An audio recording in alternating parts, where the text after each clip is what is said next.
ఒకటైతే జనము జగన్ అని వీళ్ళ స్లోగన్ ఏది ఉందో అది బాగా విపరీతంగా వస్తున్నారు. వీటన్నిటికి కదిలితే చాలు. దీనివల్ల అసలు మాకు రివర్స్ పబ్లిసిటీ వస్తూ ఉంది. దీన్ని టార్గెట్ చేయడం వల్ల అన్న స్థితిలో వీళ్ళున్నారు.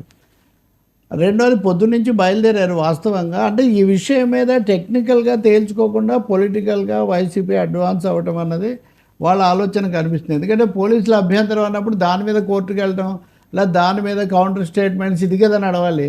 సో, వాళ్ళు ప్రాక్టికల్‌గా జనంతోనే మేము ఎక్కడికక్కడ రోడ్ల మీద మేము తేల్చేసుకుంటామన్న పద్ధతిలో వాళ్ళు జగన్ కదిలెళ్ళటం, ఆయనతో పాటు వెళ్ళటం ఇది జరుగుతుంది. అయితే చాలా ఆసక్తికరం ఏమంటే వాళ్ళ పత్రికలో ఇప్పుడు పోలీసులు లేరంటున్నారు వాళ్ళు. జగన్ పర్యటనలో కనిపించని పోలీసులు అంటున్నారు. నిజంగానే మన యాత్ర దగ్గర పోలీసులు కనిపించట్లేదు. ఇది ఇక్కడ చాలా కొంచెం ఆసక్తి, ఆందోళన కూడా కలిగిస్తుంది. ఎందుకంటే వైఎస్ జగన్ పల్నాడు రెండ్రపాళ్ళ పర్యటన పోలీసులమయంగా సత్తెనపల్లి నియోజకవర్గం ఆంక్షల పేరుతో వైసీపీ క్యాడర్ని ఇబ్బంది పెట్టిన పోలీసులు, కానీ జగన్ పర్యటనలో కనపడని పోలీసులు, జగన్ కాన్వాయ్కి రోడ్లు క్లియర్ చేయని పోలీసులు అని మళ్ళీ వీళ్ళు కౌంటర్ ఆరోపణ చేస్తున్నారు. అంటే దీని ఉద్దేశం ఏంటి?